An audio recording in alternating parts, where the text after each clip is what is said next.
Ladies and gentlemen, boys and girls, we are back. Be you Clydeside, stateside, or worldwide. Time to rise up and join us once again. We are here for episode 26 of the Scottish Falcons show. So charge up them pipes because we've got a hell of a lot to get through. And as we promised you in the thumbnail to the show, we will be hiding nothing. You all know the Scottish Falcons always pride ourselves in our ability to just be forthright and tell you how it is. And as always, I'm joined by my co-host with the most, the original Scottish Falcon, Des Stevenson. And we'll try and keep it civil at least for the first few minutes, Des. So how are you keeping, my brother? Well, the one thing I would say about a Scotsman is that whiskey does tend to loosen your tongue a wee bit. So, and the fact that there's a lot of whiskey drank here just means that even the ones that don't drink, we tend to be very forthright, and we'll be honest, and we'll be upfront and tell you how we feel.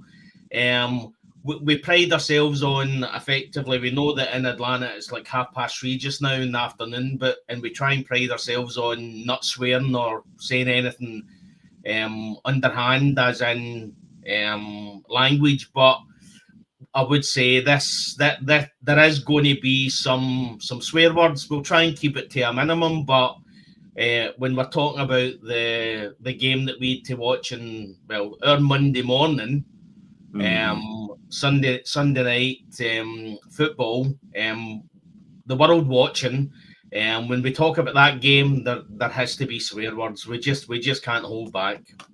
Yeah, no, as we warned you, and we even gave you the nice, literally there in black and white, the nice warning that this comes with a tag of parental advisory. So as we warned in the group chat, hide your kids, hide your wife. Because we're going to get into some serious stuff tonight. But before we do, as always, a shout out to the frequent flyers down in the chat. So Tony Hall, I can see dropping the red and blacks. Miss Sonia as well. Sonia Howell, Ladybirds up in the house. And I did see that even before the show had started, when I first created it, I can't get the comment offhand, but I did see that Floyd Donnelly, our Celtic brother, was shouting us out nice and early too. So a shout out to all you guys and to everyone watching on X as well through Des's platform on @Scottish Falcon. So if you're looking to follow the man, that's where to get at him. But as I say, to the new community on X, we're thrilled to have you here.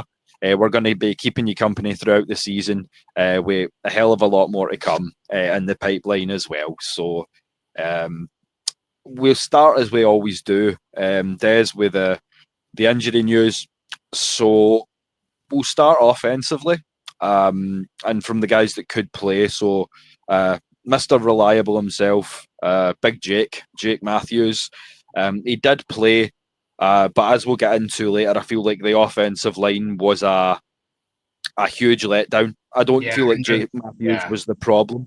Yeah. But have you read anything as to how the ankle's feeling? Like, well, I mean, listen, I was watching him closely on Sunday. And I had said before in our show on Saturday that unless the guy's ankle's broken, he's going to be there.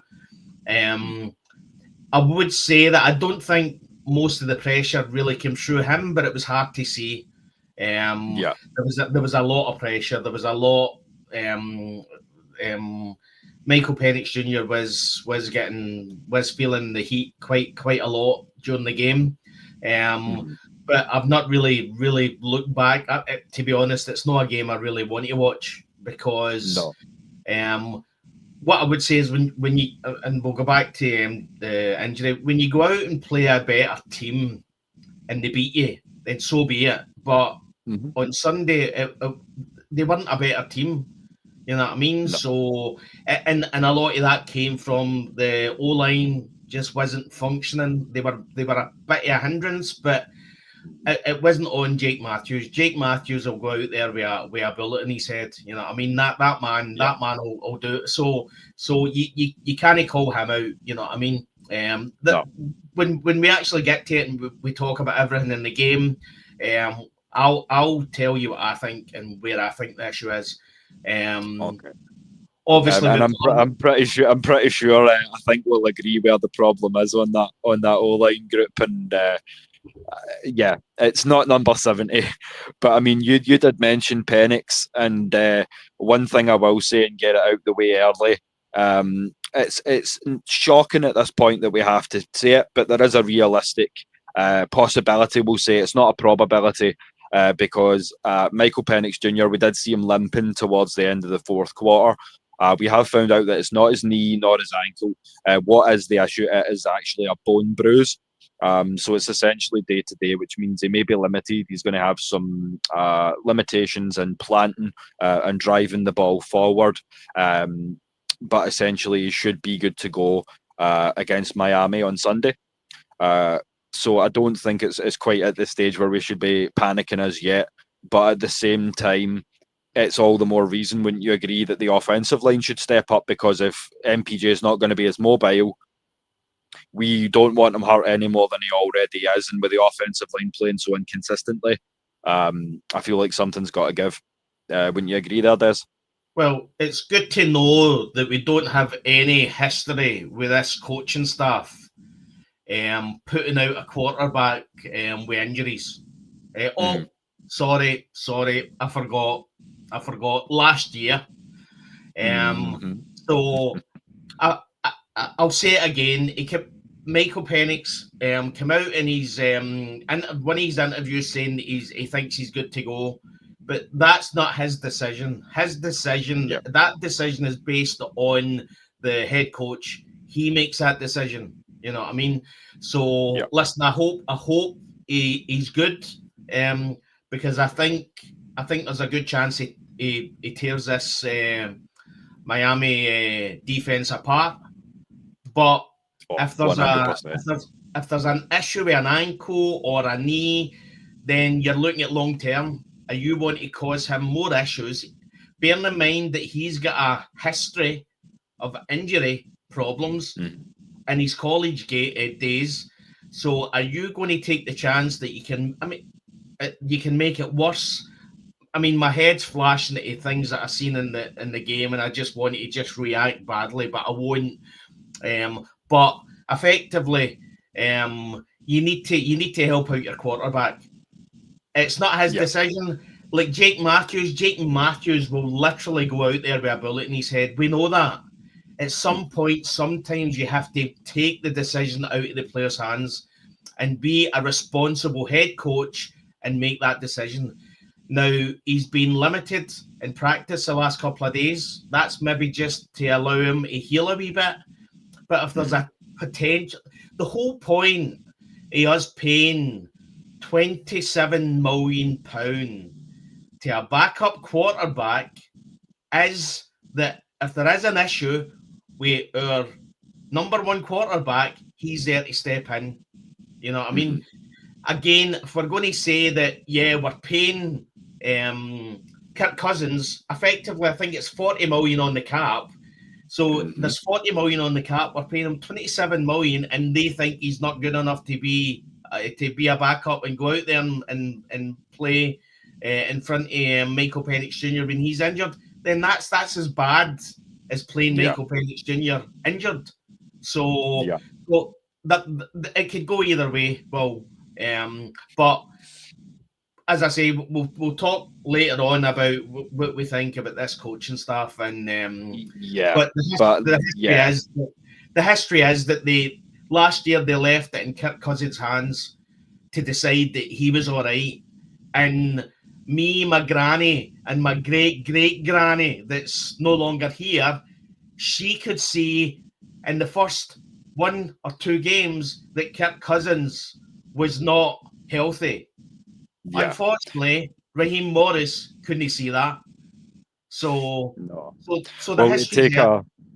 As I say, to borrow a quote for an old Golden Era movie, Gone with the Wind, it's time for Coach Morris to shake his head because his eyeballs are stuck.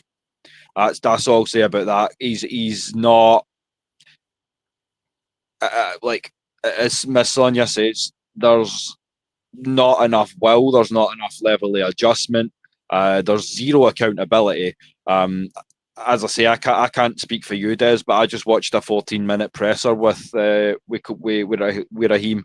Not once at any point did he take accountability for how poorly we played, and how poorly coached we were, how dreadful we were in terms of execution.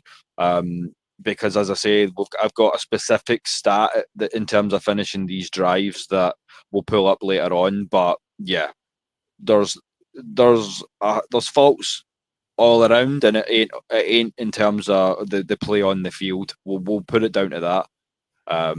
Well, do you know what pisses me off as well? Right, we've got a quarterback that's played 9 games. Right, at no point I've heard Raheem Morris coming out. Now he needs to remember that he's the leader in that changing rooms. Right, so he needs to understand that these players are buoyant. These players are young men. They literally, whether we see it on the field, these guys want to take over the world. They want to take on the world, and they want to take over the world. That's just in their DNA. They're literally the best 1% of 1% when they come out of college football. So these guys are winners, right? But at no point, I've heard Raheem Morris say in pressers that they believe in Michael Penix Jr. At no point has Raheem Morris at any time come out and said, we need to understand that he's a young quarterback. He's literally only playing his X amount number of games. We need to have patience. Oh, I've heard them saying, we believe in him. We see what he does. We know he's the future. All that kind of stuff, pushing him up, which puts more pressure on the boy. I believe in him. I think he's the real deal. When you see his arm talent, you just understand that if somebody's there just to hone it correctly, then it could be one of the best in the league. But there's enough pressure on the boy now. You know what I mean? We effectively starting quarterback at Atlanta Falcons, a team that's not had a winning season since 2017. You know what I mean? There's enough pressure on him. At some point, the coach needs to come in and take that pressure down and effectively say to people in the pressers and say to the fans, we need to remember this guy's a young player. He's effectively, it's his second year, but he's only a rookie. He's only played 9 games. And essentially he's sitting at half a season of experience. What's good with you, John Boy? John Sinclair, one of the frequent flyers down in the chat. And I see a good point here again from Sonia, and I'll agree with that. Yesterday, to his credit, Coach Brick, Jeff Ulbrich, did take accountability for the defense.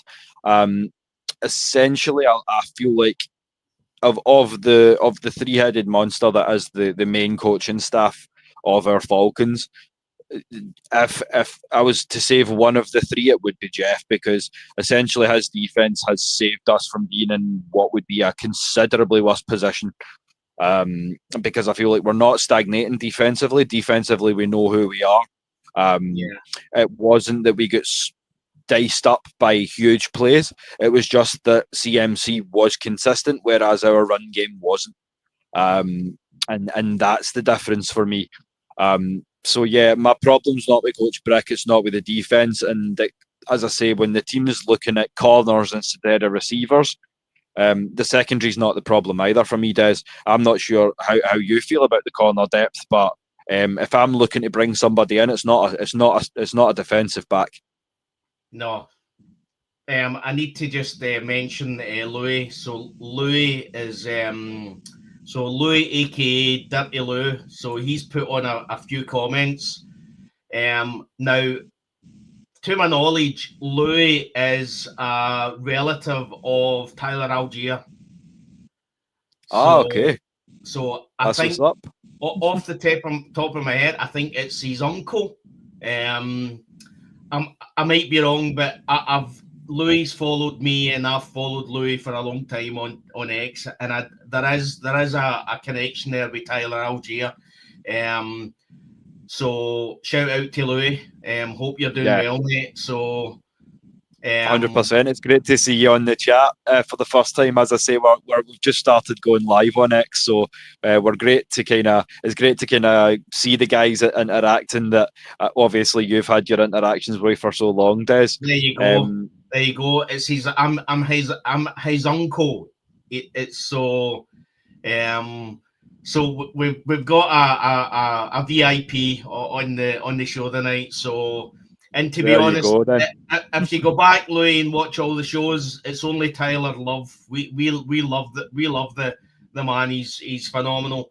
If we're talking about that, we need to get into obviously. I've seen a message about Raheem and Zach has to go, and Louis again as well has said Zach needs to take some responsibility for that play calling.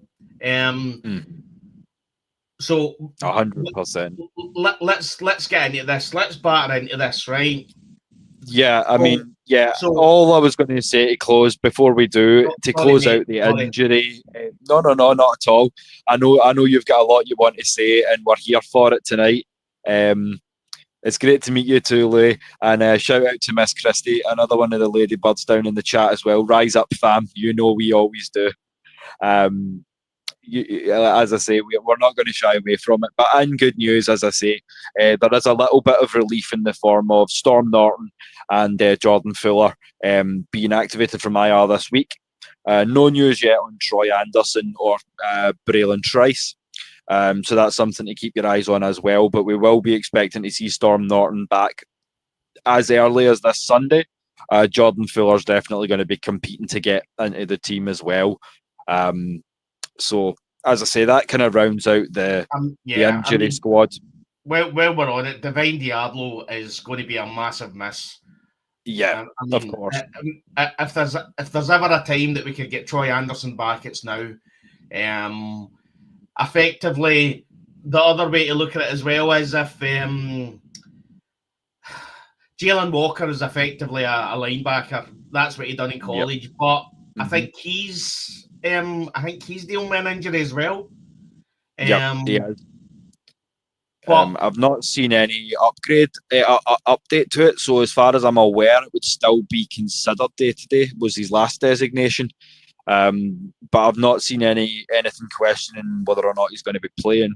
But he obviously did miss the game against San Fran. So if there is any news, we will let you know as the weekend rolls on. Because he's going to be extremely important. As we say, Divine Deablo out with a fracture to the forearm.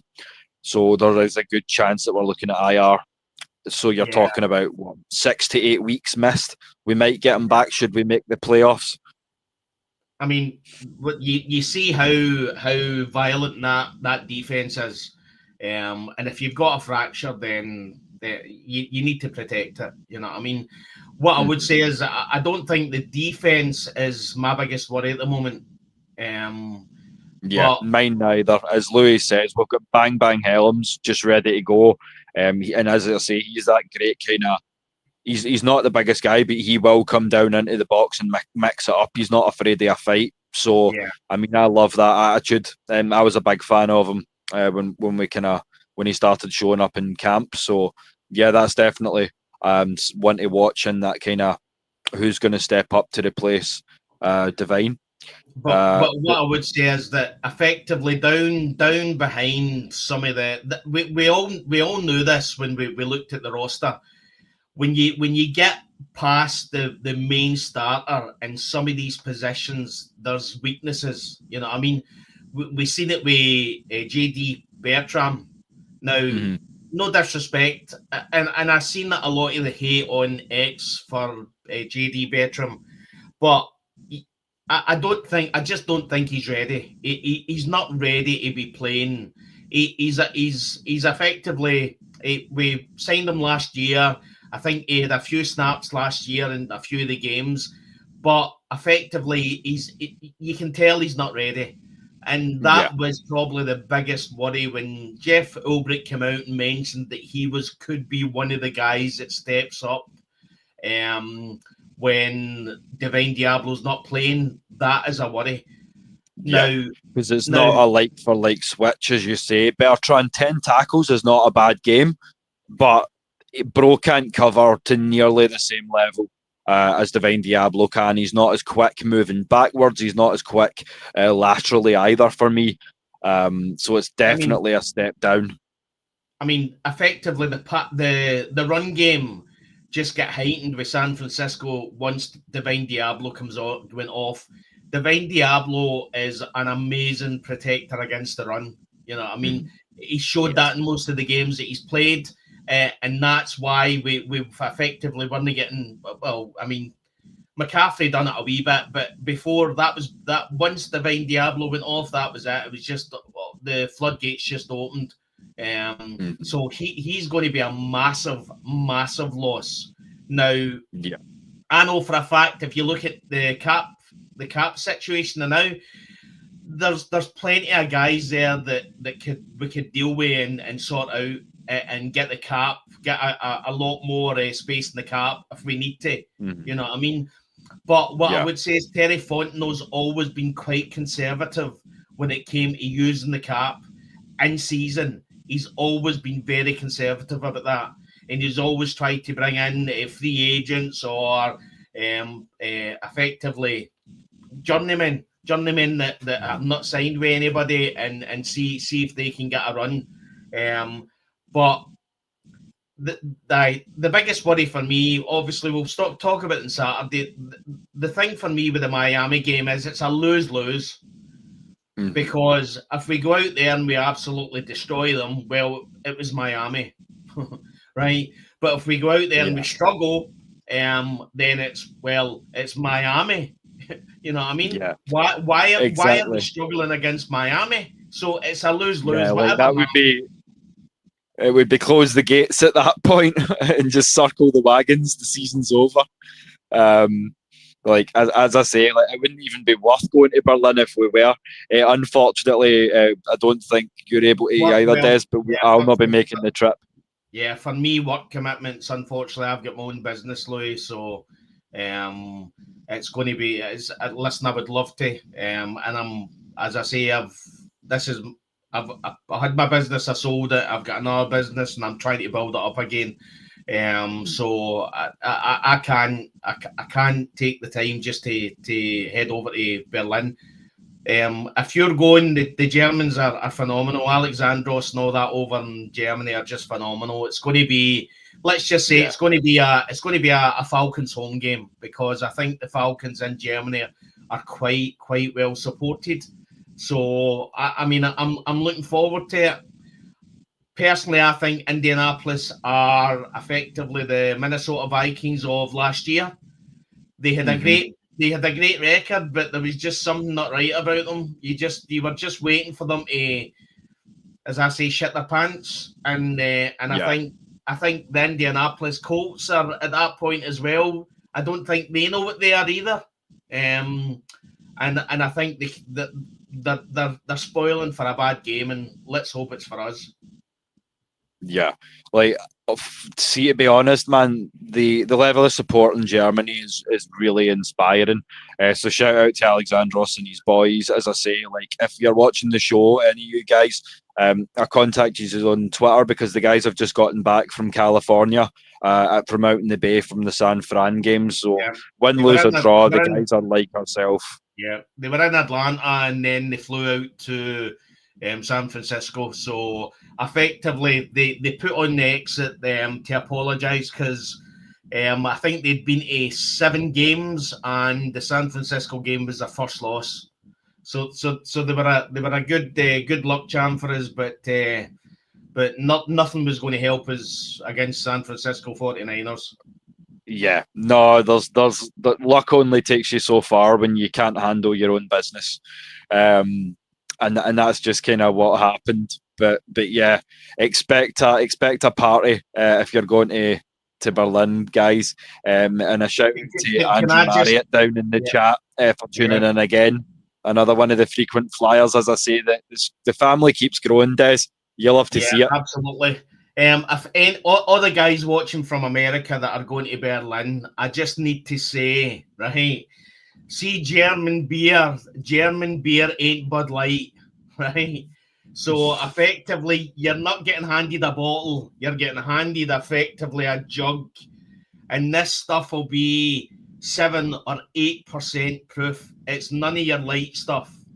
So be prepared, because if you think you're going to drink as normal as you're normally drinking when you're in America with the light stuff and the Coors and all that, be prepared, because if you really want to taste a beer and you want a real beer, again, I'm a teetotaler. I don't drink any beer or any alcohol at all. But when you get to Germany, that's when it really becomes a real man's game when it comes to the strength of their beers out there.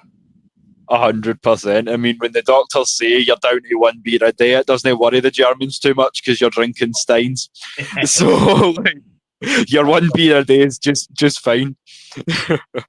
Yeah. There's John Boy saying, well, yeah, I've had light beer in decades, so you'll be just fine over there, mate.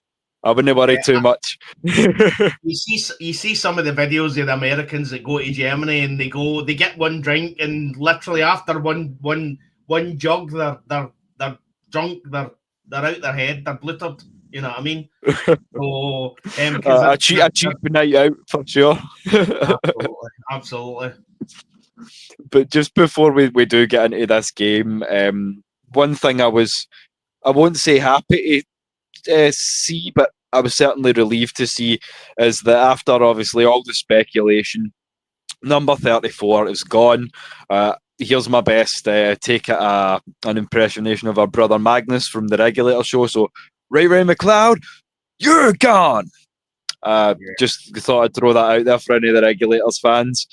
He's also off the books completely because he has been picked up and signed to the practice squad of the New York Giants, where so many careers have gone to die. So looking at that, Des, that saves us about, I think I looked at it and it was between 3 and 5 million in cap. So I think that's boosting us a little bit as well. There is as I say, we're shopping around a couple of guys for trades, potential trade pieces as well, which we'll get onto later on. But do you have any further sort of know into whether it was a personal decision or professional? I mean, Coach Raheem's propensity to say a lot and tell you very little.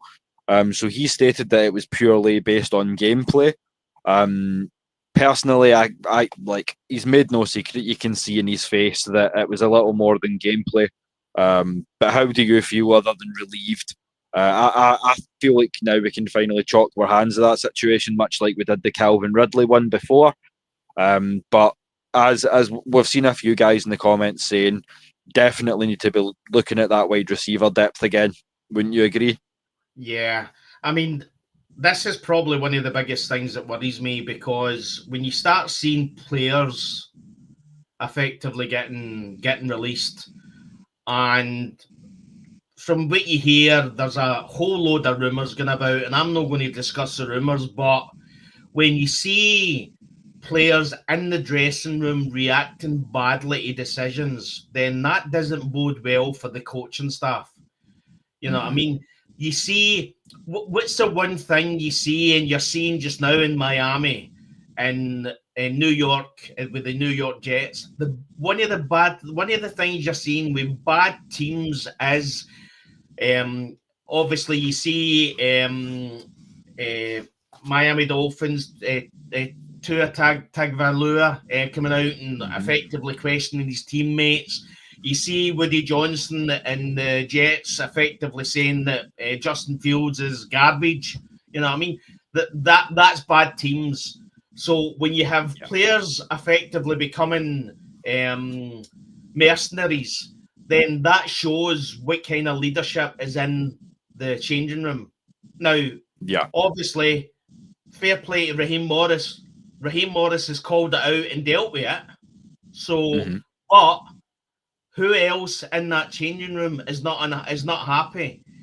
Ray McLeod was maybe the guy that just was openly, effectively saying what he wanted. Now, obviously, I know Ike Hilliard and him goes back to some other teams that he was with. And And to be honest, when you bring in a wide receiver 3 and he does over 600 yards receiving in a season, I mean, you can't complain at that. So what I would say is that effectively something is nasty in the nest. You know what I mean? For this kind of thing to happen. Now, as I say, Raheem's dealt with it and he sorted it.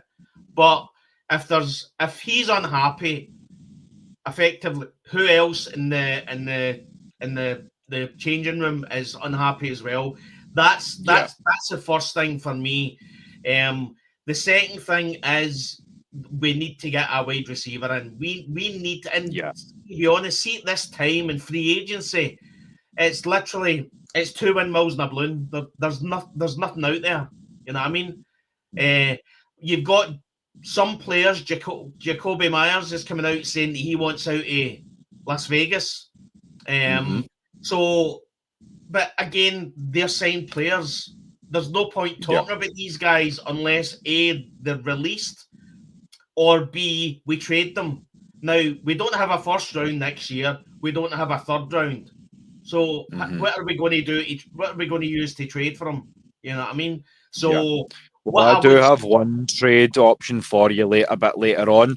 And I do have one guy that's standing out for me in terms of wide receiver from the free agency class as well, which I'll share with you guys. But when it comes to Ike Hilliard, I feel like, as has been said there with Christie, I don't think I feel like it was a deeper problem. I feel like the problem was with the OC more than necessarily it was the positional coaches. And I feel like that showed it. As you say, the wide receivers were still inconsistent. There was still fundamental stuff going wrong. So, as I say, trimming the fat that didn't necessarily need to be trimmed. And as I say, if you've got pedigree built with that guy, it's going to make you feel some kind of way.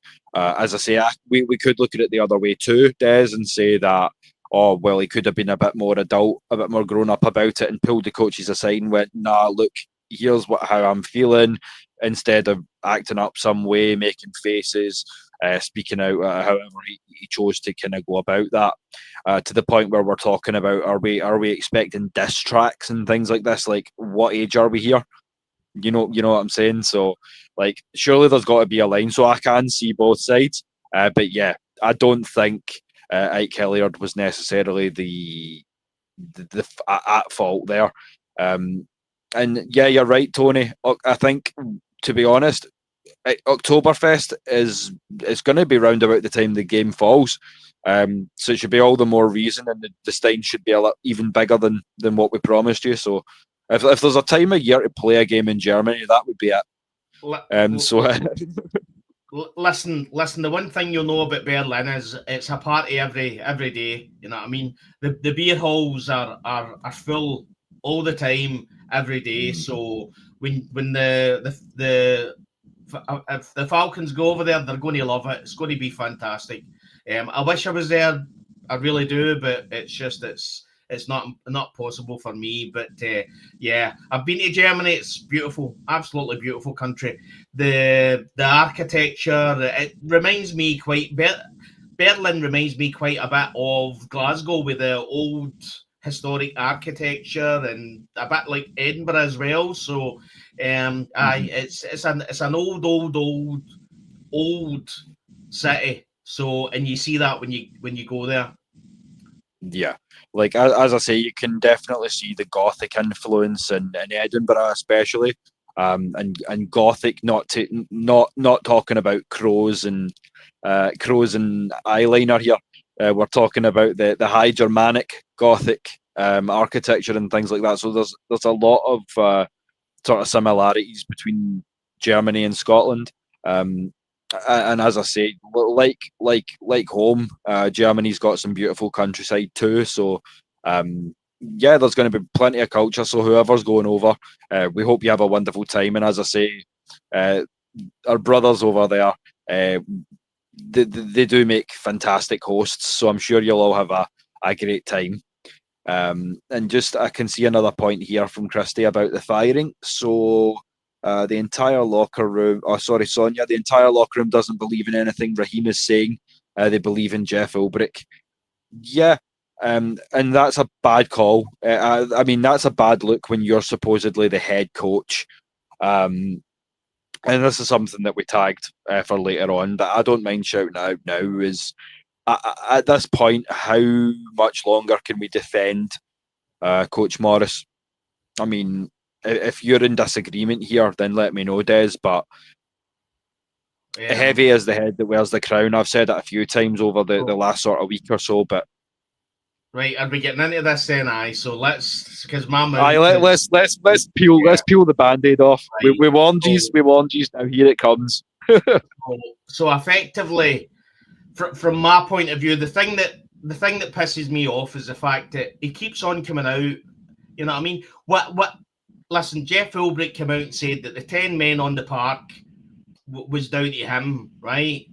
Listen, I completely understand that, but it falls on the head coach. You know what I mean? Before that, there was 12 men on the park. You know what I mean? So yeah, I mean, I've singled it out. Count the helmets. As I say, when I had my business and I had employees under me, I had to make sure I knew everything. Every person that's watching this show will have somebody in their business that is like the guru. If you don't know, they know, right? And that's the leader in that business, right? And that's what you have to be. Now, Atlanta Falcons is a young team, and they've got plenty of captains there that can effectively on the park make a difference, right? But Raheem Morris, we've questioned his time management. We've questioned last year with the decision to continue to keep Kirk Cousins, right? On the park. We questioned it at the start of the season when he decided that he was still going to keep going with Younghoe Koo, when every man and their dog could see at the end of last season that Younghoe Koo's issue wasn't in his foot, it was in his head. And that didn't get sorted. You know what I mean? They effectively brought in an international player that had never been in around an NFL team. And then called it a competition. Garbage. No. Because what happened then when they released Younghoe Koo? Did they bring up Lenny Krieg? No, because he was not ready. Right? But listen, I hope everybody watching this has got 2 hours. We then look, and I'll tell you the reason why I'm looking at a bad coaching staff, because they put their insecurities on the players, and I'll tell you why, right?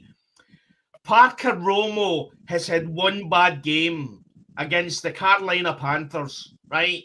Now, effectively, you tell me what player against the Carolina Panthers that had a good game, right?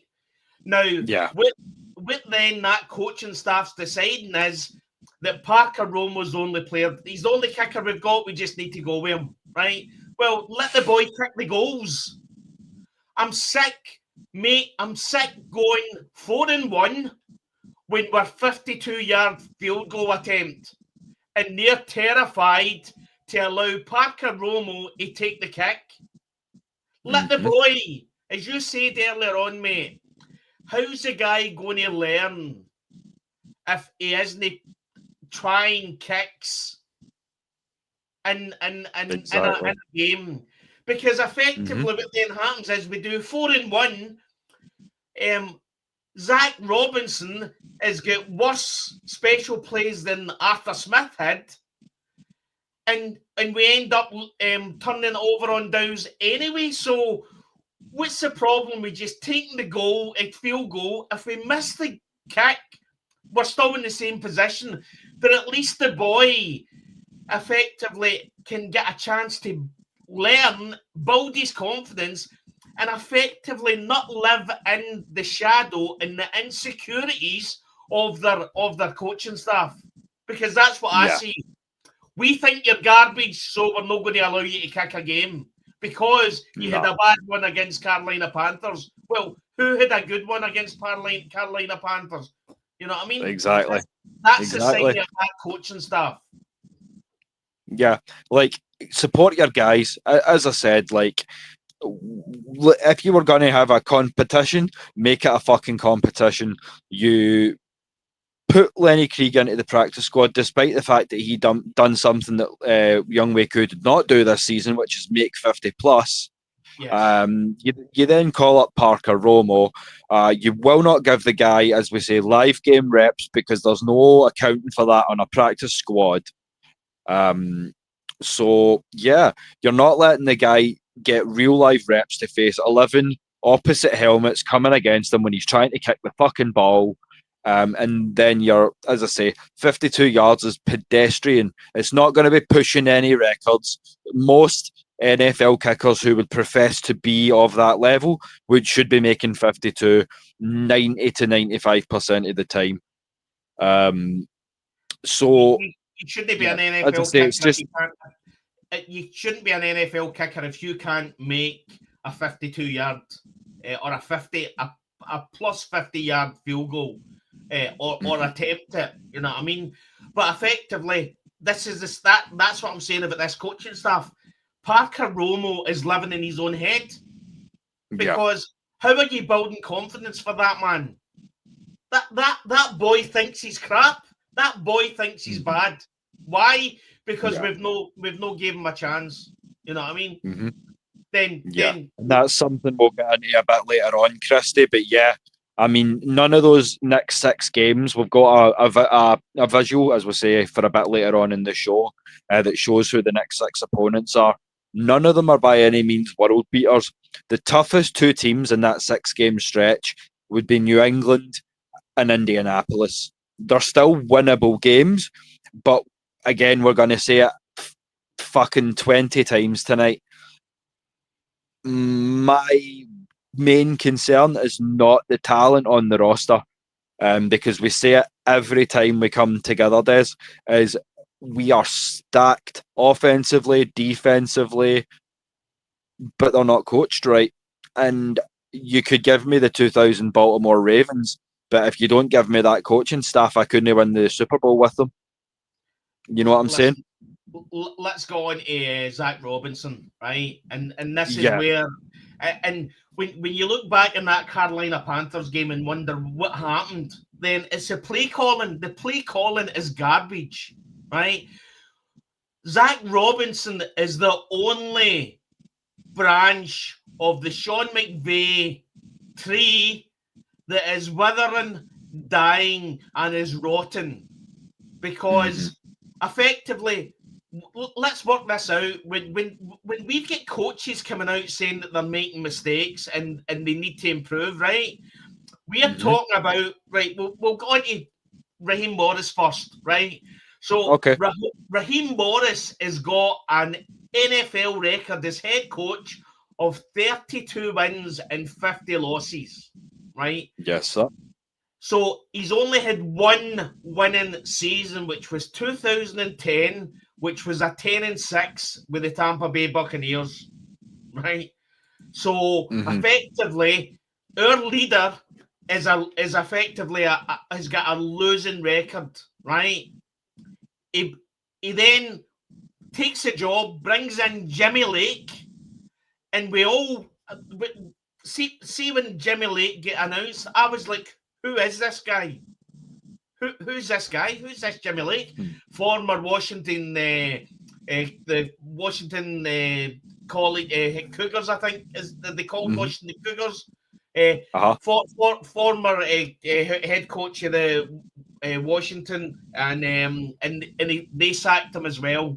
So I'm seeing this, and I'm thinking, right, this is effectively a Dan Quinn stroke Steve Sarkisian decision, because effectively we lose Kyle Shanahan, and we go to college football and bring in this guy from college football that had never coached in the NFL, and you're like, right, okay, and that was effectively where our downfall started. From there on, that was where the bad hat.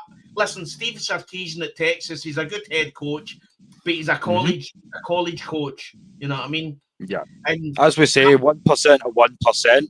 If that's the rule for players, why should it not be for coaches? I have an enormous amount of respect for Coach Sark, but at the same time, that doesn't mean the highest level of college coaching pedigree. I mean, there's no guarantee that even like Nick Saban could go into the NFL and excel. It's not guaranteed. He done it. He done it and failed.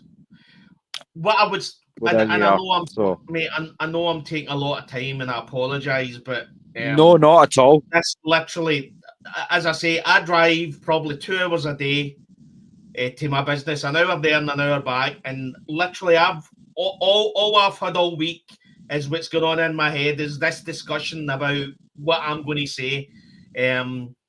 Zach Robinson, right? Zach Robinson effectively. What happened with this game, and I'll put it in a sentence, right?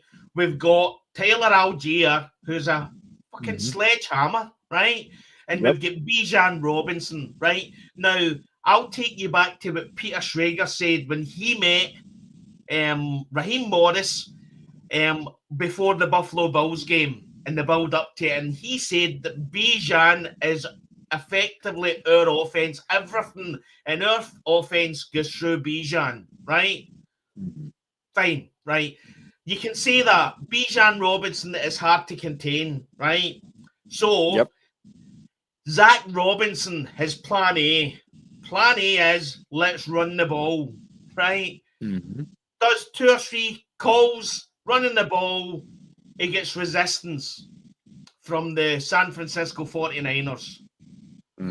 What then happens is, instead of thinking to himself, right, okay, let's get Tyler Algier in here and let's bludgeon. If these guys are wanting to try and stop the run, let's get Tyler Algier in and see what he can do, right? Because after a couple of tackles of Tyler Algier, God help the guy that's another end, right? Did he do that? No, he didn't. What he done is they said, right, we've got a rookie quarterback that's playing his 9th game. Let's get him the ball and see if he can make a difference, right? 9 games he's played. And I'm seeing people on X saying, is Michael Penix bad or good? I know he's good. I'm on the Michael Penix Jr. train. I know that man is going to be phenomenal, either with Atlanta or with somebody else. But Zach Robinson is not helping that guy. He is not helping that guy. He's getting constant pressure. If your quarterback's getting constant pressure off the defensive line, what do? Run the ball. You've got Bijan Robinson, right? Effectively, a bit of resistance. Run the fucking ball. That's what you do. Effectively, the difference between us and San Francisco is Kyle Shanahan stuck to his plan. Yes. They got resistance. When they were trying to run the ball and get Christian McCaffrey going, we gave them a bit of resistance. We're the number 1 fucking defense, right? As soon as Zach Robinson seen a bit of resistance, his plan went out the window. He had no faith in the guys that were there. And again, it just shouts out to me that it's a bad coaching staff. Because if I'm sitting watching this game and I've got Bijan Robinson, I don't care who I'm up against, and I've got Tyler Algier, I don't care who I'm up against. I'm putting my faith in the run game. And he did it. And that's it's like, as you say. Yeah, and this is another thing that brings me back to their lack of adjustment. So there's 9 guys in the box. Oh, there's 9 guys in the box, so I can't shift as much. I don't know what to do. You don't know what to do. That's the first thing you get taught to do. You put your head down and you start running people the fuck over.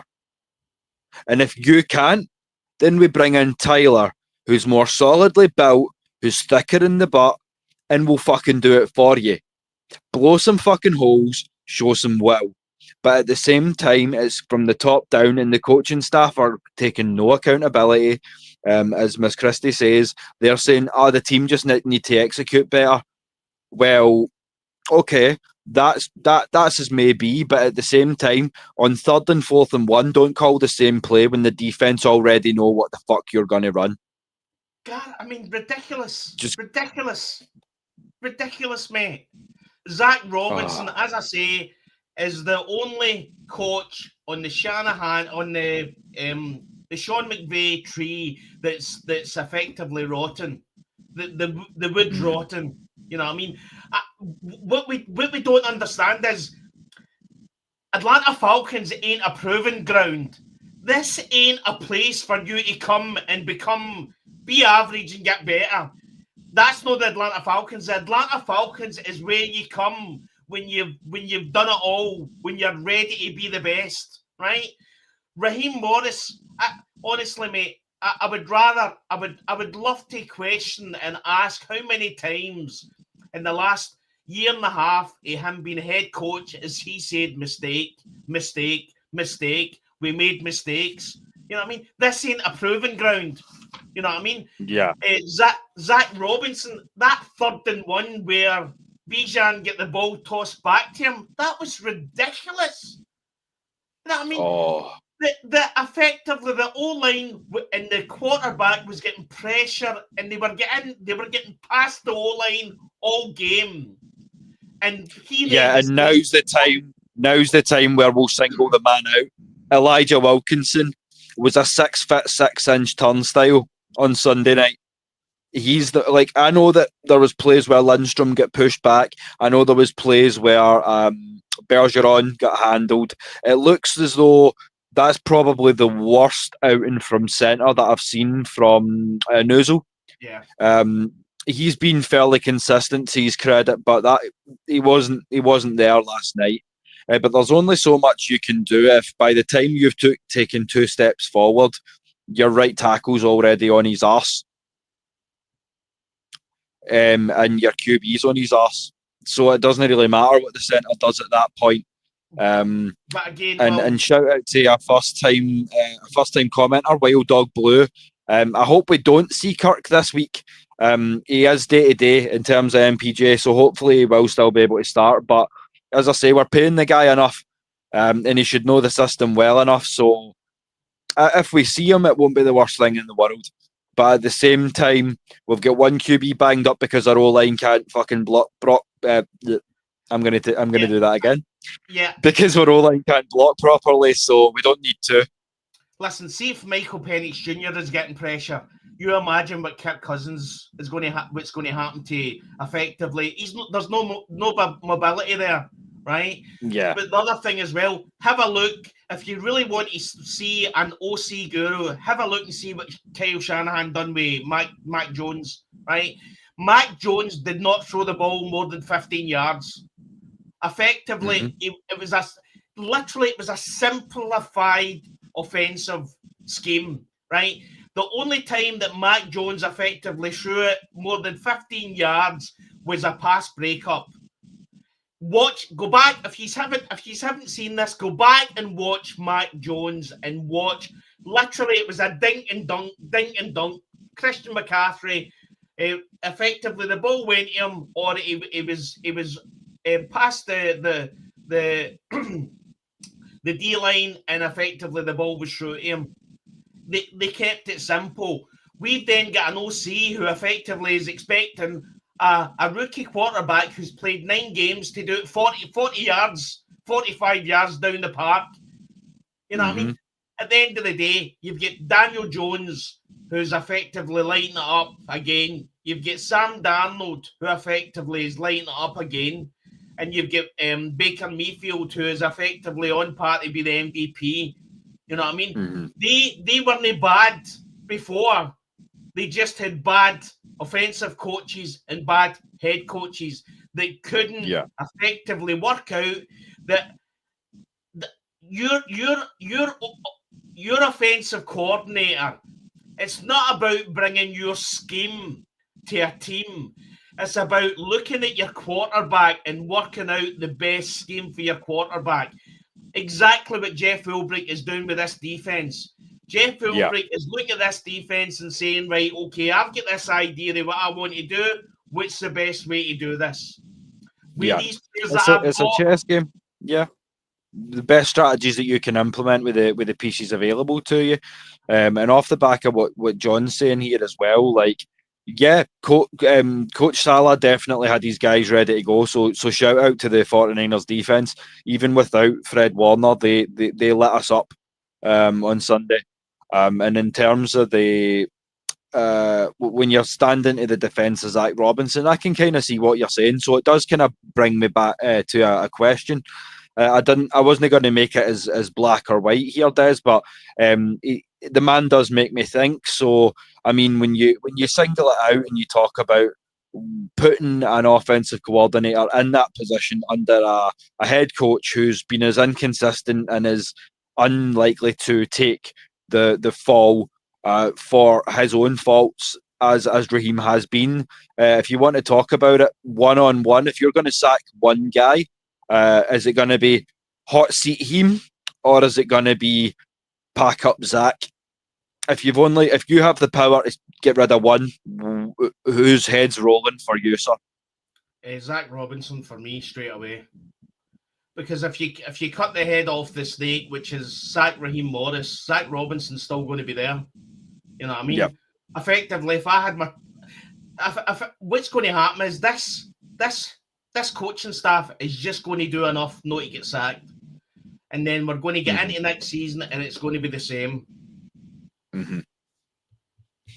And this is what we've made the point before. If we're getting it all off our chests, that Atlanta's embraced a city of not a city, a culture of mediocrity.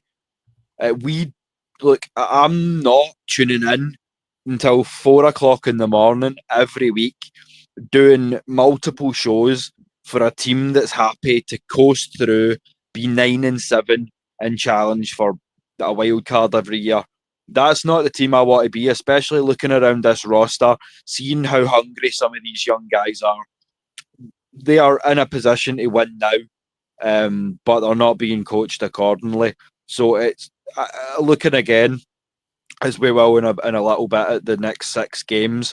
My question to hang the show on, and I don't know if you want to second me or ask one of your own, would be, who the fuck do you want to be? I think you need to take a long, hard look in the mirror, and I would put this to all the coaching staff. I mean, not so much you, because we've said, but who do you want to be? Because if you don't adjust now, it doesn't really matter what happens in Miami, because it's not a real measuring stick either. But if we're not at least 4-2, season's pretty much done. You know what I mean? But Zach Robinson is the ultimate Arthur Smith.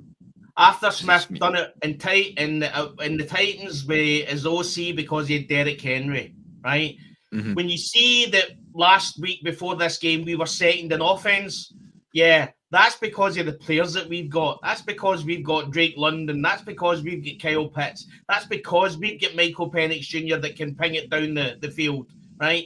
That's because we've got Bijan Robinson, who's probably the best player in the park. In the NFL, and we've got Tyler Algier. We've got weapons, but I'm telling you what was the statistic you told me earlier on, mate? Is it we're 28th, and 18.3 points per game, which coincidentally is tied to this headline here about Robinson. So yeah, with our 18.3 points per game, coincidentally it would be lower than our opponents on Sunday in the Miami Dolphins.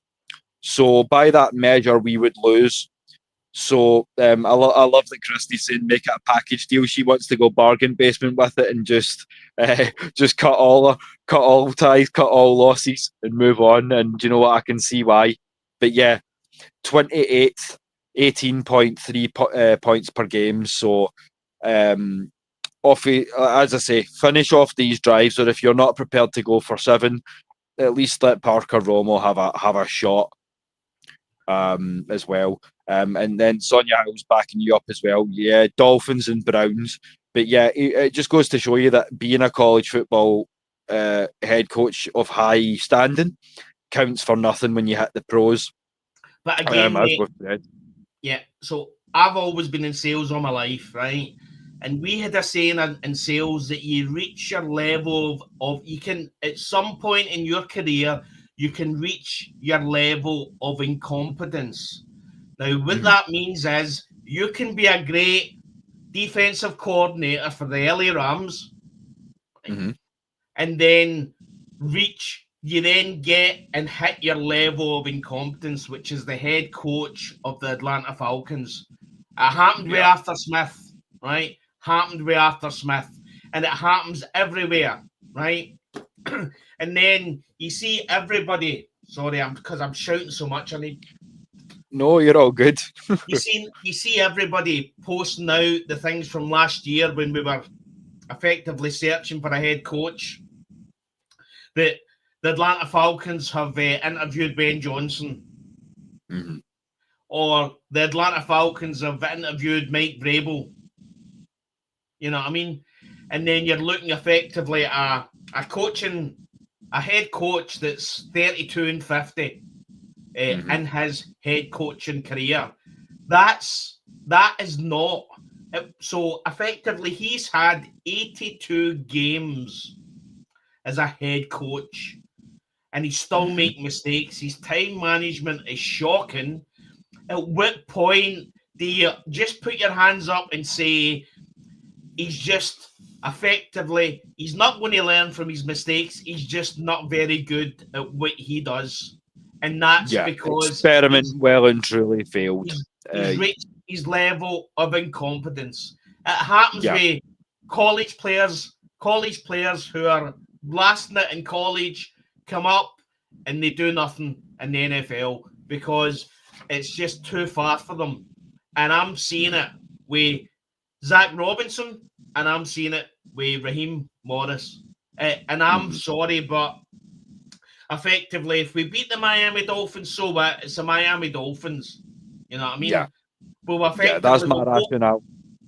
It's like I feel like it's a good team to reset against because they're 1-6, but at the same time, it's not going to gain any confidence back from my standing. It's not going to make me go, okay, maybe I'll feel some kind of way. It's Miami. I would feel the same if it was the Giants or maybe 2 or 3 other teams around the league. There are certain ones where it's great to have them on the schedule, but it's not by any real measure. Our next test will be New England, especially given that it's in Foxborough. But yeah, before we kind of close out the rant section and kind of try and put a brave face on it until Saturday, I did want to talk to you and raise some of these, as I say, coaching carousel chat and some of these potential trade targets. So I seen one sort of teased into the ether. Now, I know that we're not actively fielding offers, but we have shopped around the possibility of trading edge defender Arnold Ebiketie. And what had been proposed on X was that we give up a 4th along with AK to the Miami Dolphins to bring in Jalen Waddle. Now, as I say, getting rid of Ebiketie's contract, you would free up some of that 26 million that we would need. However, I do have a caveat for you. Des, you had said earlier on that there was nothing sort of outside of Traylon Burks that really appealed to you in terms of wide receiver and free agency, but Tyler Lockett. Yeah. Okay. Yeah. I mean, I mean, Tyler Lockett. I mean, is he not in his 30s now, mate? He is. I mean, there are some miles on that kind of speedometer at this point. But the one thing that I would say is that we're only talking about really a wide receiver 3 at this point. Yeah. So I feel like he could still contribute. I feel like it's really between him and Burks. Although, as you say, Jacoby Myers, if the price is right, I feel like that's definitely an option as well. But I feel like I'm definitely looking at wide receiver before I'm thinking about corner. And I'd said to you as well, possibly addressing the issue with coverage linebacker. Yeah, I mean, see, from my point of view, Tyler Lockett, single season, possibly. But I keep on going back to Traylon Burks. Traylon Burks was a a first round pick for the Titans, and he's sitting. I'm pretty sure he'll be keeping himself in shape, but again, I think we forget when we see players in the NFL that sometimes it comes to where they land. You know what I mean? Effectively, if you can tell me that the Tennessee Titans has had some of the best coaching in the last couple of years, and the fact that the reason why the Traylon Burks is not in the NFL was down to the fact that he's just a bad player. It's something to look at. Bring him in, give him a trial, see what he can do. You know what I mean? Effectively, if you've got a former first round pick and he's your wide receiver 3, then that could be a good thing. He's effectively, as you said before, he's a big bodied player. I think he's 6'3", 6'4". Mm-hmm. You know what I mean? So effectively, maybe he just needs another chance. See this throwaway society where effectively you don't do it the first time you're out and that's it, you're done. You know what I mean? We're seeing with Baker Mayfield, we're seeing with Daniel Jones. Daniel Jones was a write-off for me. I mean, I was looking at the way he played with the Giants and thinking, what coach out there is effectively allowing this guy to take the field? He was that bad, mate. 100%. Yeah. But one thing I would say as well is that I feel like it's not quite as overstated as it's been in some previous seasons, but playing at an SEC school is still playing at an SEC school. And that's something that Traylon Burks has going for him as well. I mean, his alma mater was Arkansas, I believe. Yeah. So again, it's not Alabama, it's not Georgia or Texas, but it's still a big school. But you're playing Alabama, you're playing Georgia, you're playing all these. So you're teams. Playing, exactly. So if you're getting yards against these teams, you know what I mean. Effectively, if you look at Georgia and Alabama, they're playing teams that are worse than them. So sometimes you can see the player and think, God, he's phenomenal. Well, he will be, but the teams that they're playing is good. When you're then going to an Arkansas and you're playing against the Georgias and Alabamas and you're getting yards and you're up against their cornerbacks and their safeties, and you know that there's something there. There's something there. And what can we lose to bring him in, give him a trial, see what's happening? You know what I mean? He effectively he doesn't become effectively a throwaway and effectively give up on him after a couple of years. I mean, he was a first round pick. You know what I mean? Yeah, same year as Drake. We looked back and found out. So I mean, we can definitely use him. And as you say before, if you want to talk about supersizing this pass catching game, you can't go wrong with 6'4", 215, give or take. So it's definitely an option. Whereas as if you're talking about archetypes, Lockett would be more, especially as he comes into his 30s, he would be more of that slot guy, going only about maybe 6 foot, 6'1", if that. So he's going to be definitely working out of the slot more, and you'd have Drake and Darnell out wide. So I feel like you'd probably have more flexibility, bringing in a Traylon Burks too. So as I say, it's definitely somebody that we can bring in. He's an unrestricted free agent at this point, as you've said as well. I mean, there's no ties to any team, so there's nothing that can stop us bringing him in for a workout. So I would definitely second your opinion on that, bro. And shout out to Floyd as well. As I say, we shouted you out earlier on in the show because this crazy man down in the chat, he's dropping comments this afternoon. Yeah, he's dropping comments before we've even put anything in place for the show out in the showroom, and he's like, "What's up, lads?" And I'm like, "Whoa, okay." But yeah, as we said, Floyd, Lockett's a good option, but as I say, there's a few miles on those tires. So if you want to talk about bringing in someone that can be a bridge, Tyler Lockett's certainly somebody that can get the job done. But if you want somebody who can be an option for years to come, who's only, as we say, how old is Drake now? 24, 25? 25, I think. I mean, God, right, okay. And again, there's the issue without having Darnell Mooney. Effectively, San Francisco was effectively double teaming Drake London. It was impossible really to get the ball to him.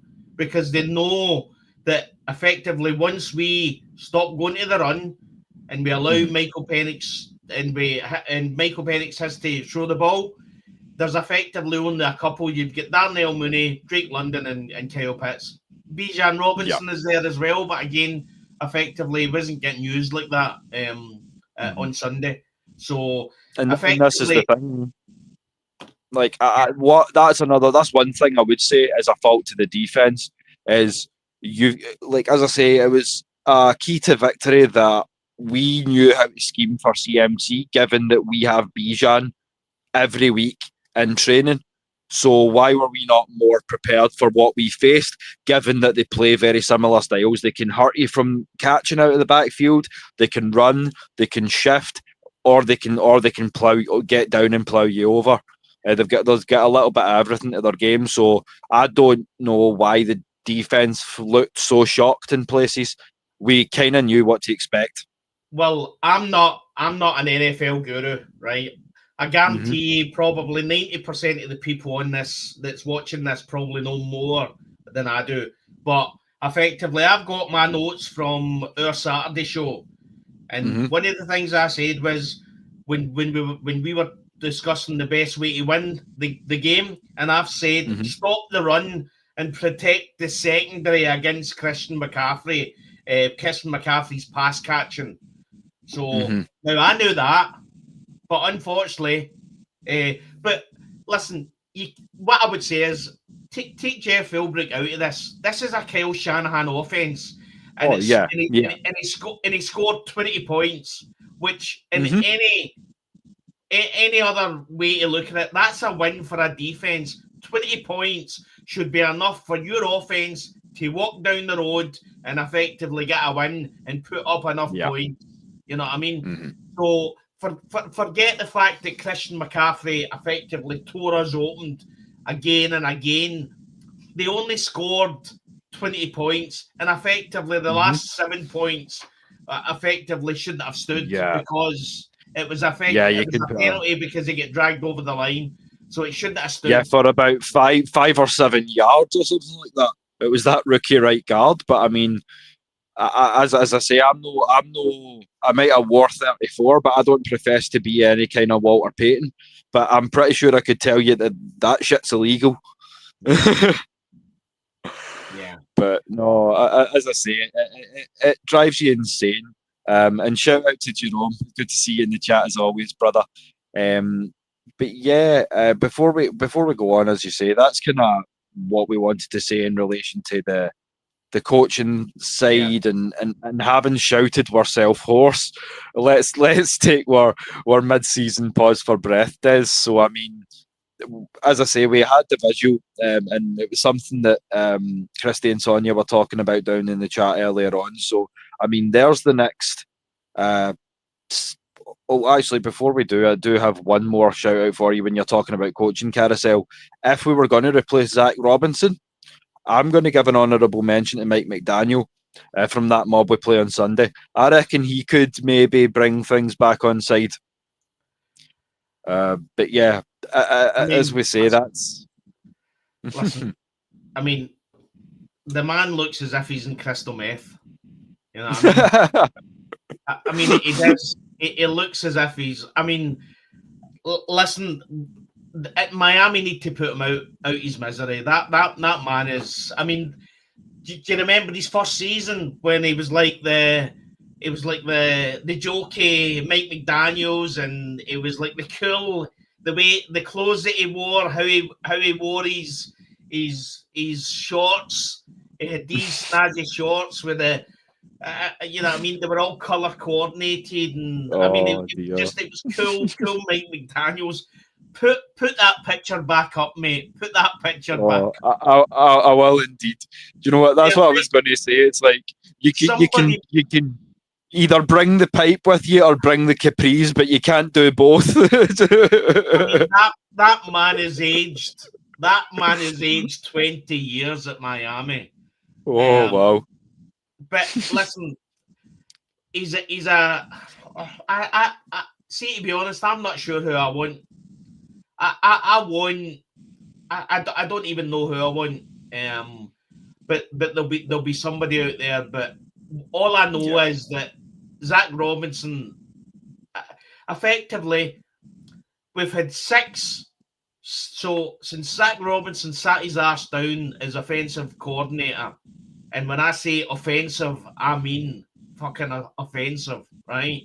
To my eyeballs, offensive to my eyeballs. When he sat his ass down as offensive coach at Atlanta Falcons, since then they've played 6 pre-seasons and 23 games. So they've played 29 games.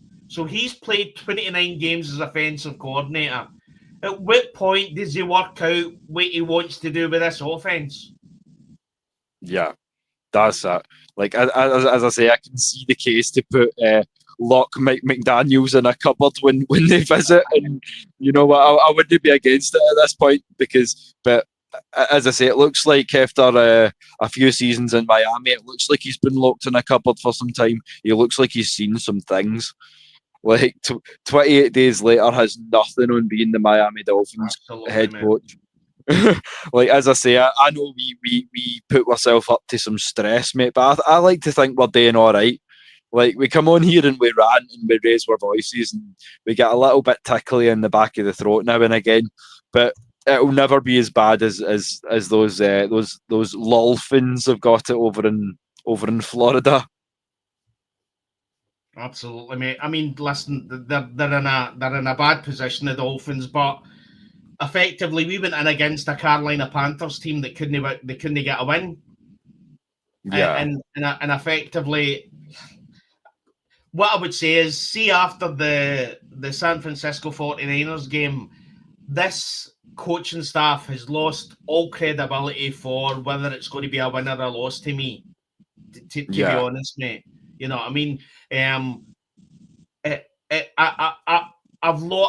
All I can say is we're 3-3, so we're not going to finish 7-0, 0-17. You know what I mean? So we're not going to effectively have a completely lost season where we don't win a game. So it's 3-3. But am I saying that I'm confident in this coaching staff? Absolutely not. Jeff Ulbrich, forget what we're saying about Jeff Ulbrich. Effectively, this coaching staff is. I mean, as I say, we're getting into a 30th game with Zach Robinson and Raheem Morris. You know what I mean? So effectively, at some point, they need to start stepping up, stop making mistakes, have good time management, and effectively scheme the offense round the players we've got, and not what you're seeing the other team doing. You know what I mean? Yeah. All I'll say to that one, Christy, is always be sure that you spay and neuter as well as declaw your animals. We made the Panthers feel invincible. It's time to shave the cat. 100%. Like, we need to show in the next 6 games. As I say, we're going to start wrapping up soon, but just to we'll have another look on Saturday in a bit more detail, but I will bring it up. So we're back to the Benz, as everyone knows, on Sunday for the visit of the Miami Dolphins, and after that, as you say, we're on to New England, Indianapolis, Carolina, New England, and then the New York Jets. So all of those are winnable games. As I say, there's going to be another rant, and it may be louder than this one if we come out in a worse position than fucking 4-2. But we'll cross that bridge, mate, should we come to it. We're effectively losing these rookie contracts. We're losing the time on these rookie contracts. You know what I mean? Say what you want. Nobody can say in the fan base that Terry Fontenot hasn't gave this coaching staff a team. The defense is balling. You know what I mean? The offense is full of monsters. That's it. You know what I mean? So the team's there.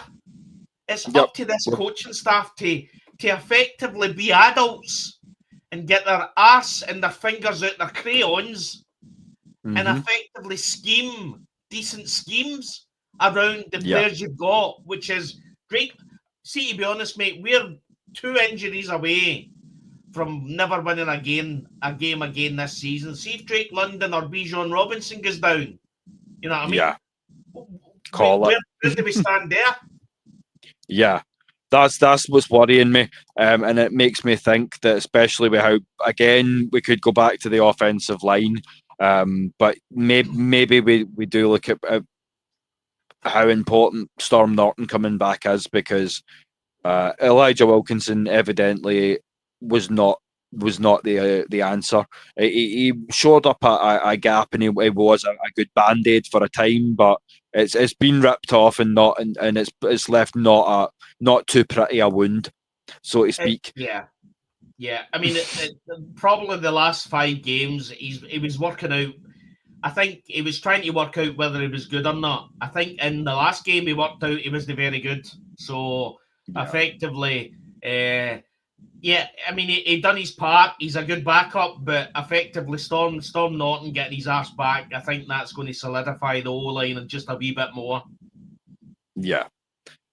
So I completely agree with that. And as I say, at this point, it's how banged up are you and how much of your starting team can you field. And I feel like that's going to be the difference. That and coaching is really going to be the be all and end all as to where we end up come the end of the regular season.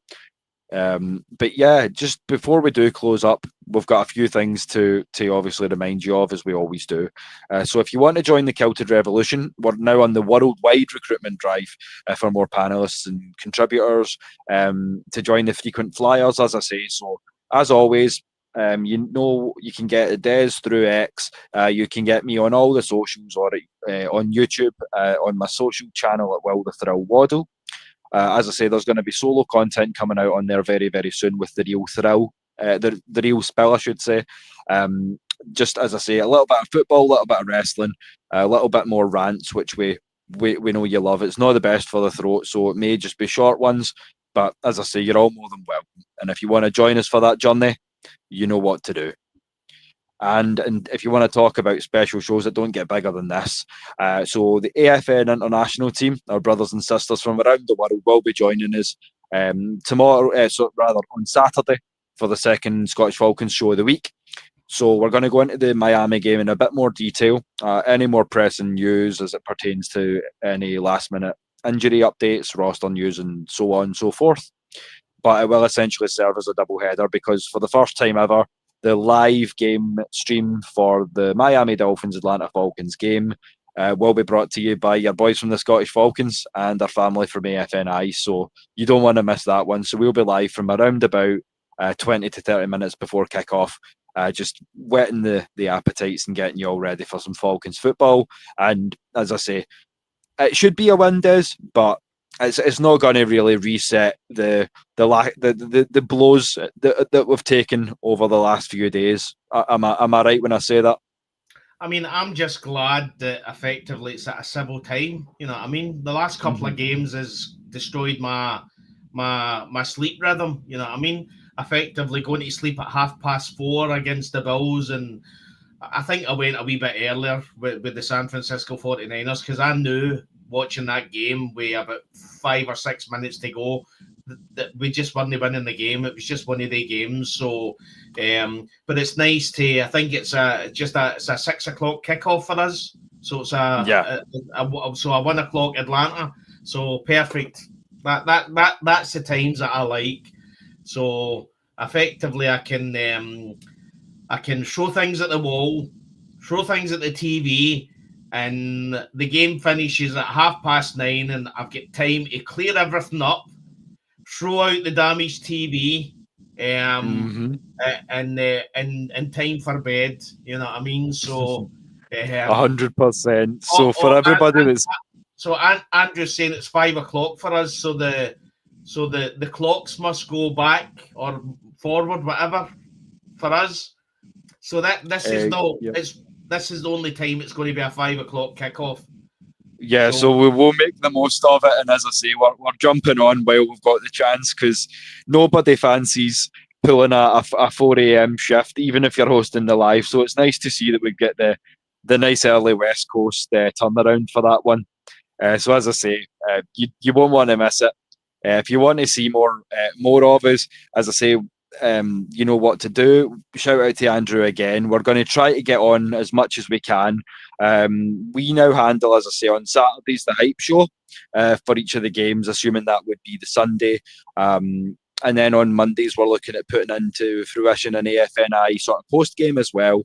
So there's going to be plenty of opportunities for you to see all of the team. Scottish Falcons aren't going anywhere. As I say, we're only growing this thing, and it's only going to get bigger and better. So we thank all of you that have been here for the first now 26 episodes, that have helped us get this thing on the wing, that have showed us so much love and support. So we always like to turn it back to you to end the show. So before we do quit out and give you all your evening back, we've got to bring this up on the screen here because it's time for the Q&A. So if you have any questions for your boys, now's the time. What I would say, shout out to Andrew, because Andrew actually sent me by email effectively a list of how you get a tartan officiated. So for our unofficial Atlanta Falcons tartan. So shout out to Andrew for that. So when we get a chance, we'll be dealing with that to see if we can get it actually officiated. Yeah, that sounds so good, and thank you so much for the heads up on that one, Andrew.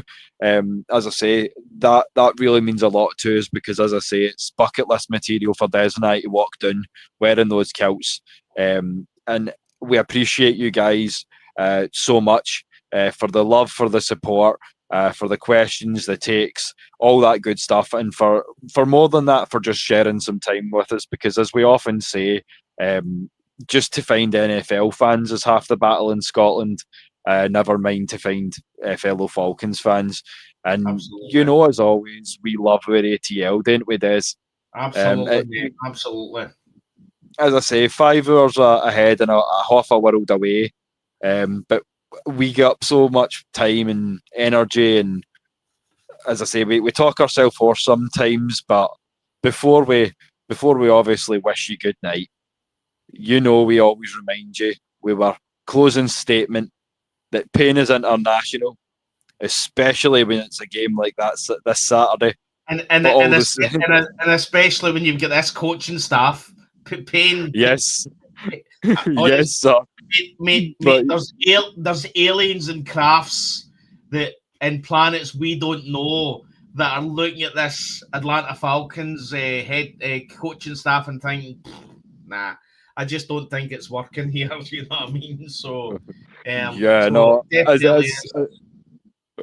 truly. Like, as I say, like, if they came down and seen us in Scotland doing this, they'd just be like, I don't know what strange beings that inhabit this world, but do you know what? I'm like, you've embraced it. You've embraced us even for the weird. So, as we say, pain's international, but you guys have proven that love crosses oceans. So, as always, so is passion.